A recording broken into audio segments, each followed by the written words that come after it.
Along the coast. Certainly.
Hey guys, how's it going?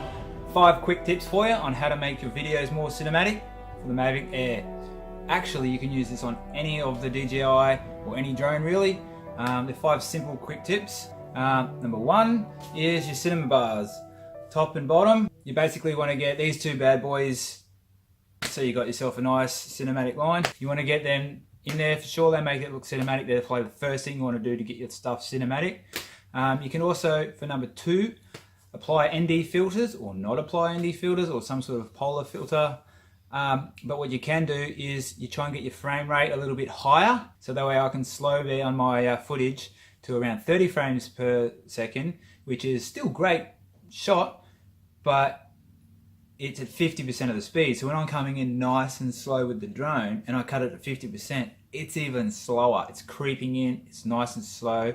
All my pans, any little wobbles, you don't pick them up as much because it's not like a quick sharp wobble, it's a gentle movement, and generally it gives you enough time to be able to cut the frame before you get to the wobble.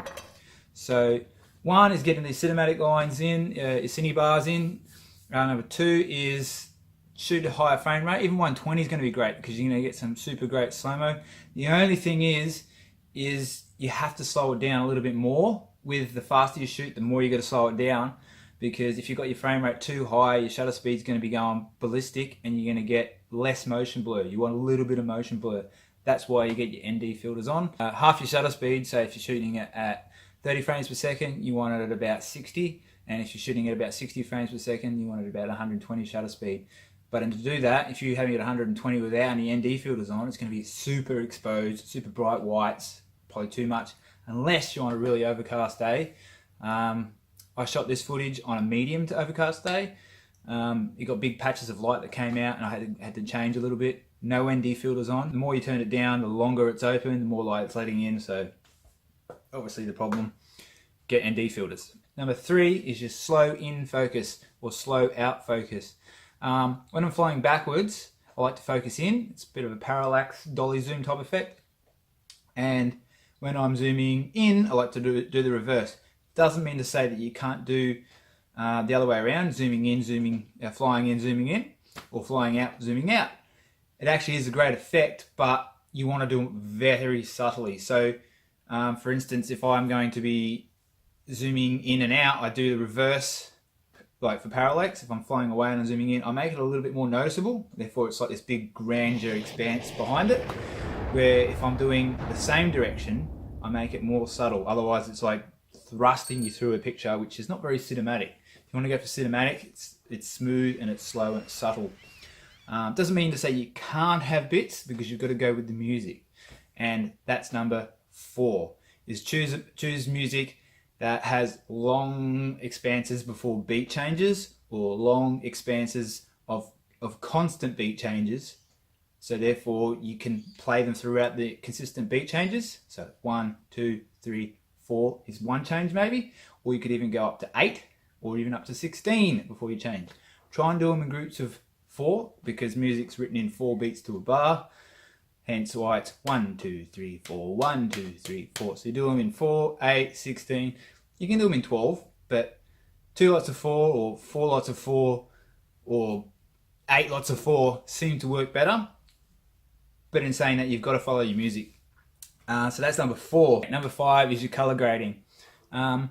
This is important, but it's not as important as probably the first 4 tips. But if you add a little bit less contrast, it makes it a little bit faded. So you reduce your contrast a little bit and it makes it look faded. So what I've done with this clip is I've started with minimal cinematics, starting with the bars only. Slowly but surely I integrate more and more. So if you watch the clip again, you'll notice that it's not very slow. It's just got the bars, no color grading. Then as you get through, it gets more color grading. The contrast comes down, a little bit of saturation goes up. I start slowing things down a little bit more.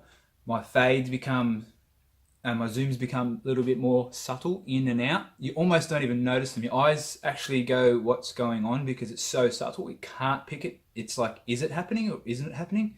Because it's so slow, and it gives you just an amount of time to think about, oh, it is happening. You've moved on to the next one, and something else is drawing you in. So that's why I do that. You have your color grading, which is important. So shooting in at as low saturation, low exposed as possible. Therefore you can add exposure, change your shadows and your lights, your highlights and all that stuff. If you shoot too much color and too much vibrance when you're shooting, it doesn't give you much to play with. And you'll notice it's kind of almost like in auto, where as your gimbal changes pitch or as your camera turns angle, like yawning or heading, your light will change on the screen and it doesn't look right. So it's better to do a little bit in post, but also it's great to have your settings set so you have to minimize what you do in post, because otherwise your workflow becomes too contained with post-production color grading. Alright, so recapping. Number one is top and bottom cinema bars. It's going to give you a nice capture, a very cinematic feel. Number two is your frame rate. Shoot as high as you can so you can slow it down for the smoothest amount as possible. Obviously using ND filters is going to help that. Don't want it overexposed, so turning your shutter speed down gives you more exposure. Putting ND filters on saves it being overexposed. Number three is very subtly zooming, panning, whether it's in or out, or whatever transition you do, make it as subtle and as slow as possible. So it gives you a second to think about whether it is happening, and then by the time you go, yes, it's happening, you've moved on to something else that's drawing you in. So something always changing and keeping you intrigued. Number four is going to be your music. Make sure you pick the right music. And number five is color grading and editing. Obviously, those are your 5 tips. And for a sixth one, try and play it back as you recorded it. It's good to throw little B-roll bits in there from the side, or different angles that you've caught at different times, but try and make it flow like a story. So you can see that this is where you've taken off from, this is where you're going to, you're coming back from there, and now you're looking at over here. Along the way, you can shoot that from different angles that you've caught along the way. So the boat's here, you're flying over the top of it, you've caught a shot from the side. Throw it in there for a second just so you get a different feel of what you're shooting from a different angle, and then come back to the story of you flying over the boat and out towards wherever. So that's basically what you're chasing. Make sure your story follows. So you've got to have a story in it. If you have a bit of a story in the cinematic feels, people are intrigued to find out what happens. If you don't have a story in it, it's like, what's happening? You know what I mean? Unless you've got a twist in it, where it's like this, that, the other, and they all come together as one piece at the end, which shows you the whole area and a big expanse of this is what we've been looking at, and that's great. But you still need to think about that as a part of your presentation. So I hope you liked those 5 tips with the extra tip for making your films more cinematic. Hope it works on any drone that you're trying to use this on. Remember to subscribe. Check out some of my other stuff, because I've done some other reviews on other things that are all drone related. Check out Baseline Drones on Facebook. Remember to drop a like if you like this video, and I hope you do, because I hope it's increased your cinematic feel to your videos, or gives you a bit of an idea of how I've done mine, and you can introduce it into yours. Make sure you subscribe to catch more of these videos. Check out a couple of my other videos. There's one where I take it from a kayak, which is pretty awesome. I make a bit of B-roll before that just to sort of show you where I'm at. Same sort of thing, gives it a bit of a cinematic feel. Yeah, check out my other stuff on the channel. Hope you like. Got a fly date coming up soon. It's called Who Let the Drones Out? 24th of March. So if you're anywhere in the Brisbane area and you can get yourself to Cleveland area, it's out near the point of Raby Bay Park Esplanade. So check it out, and I'll see you out there.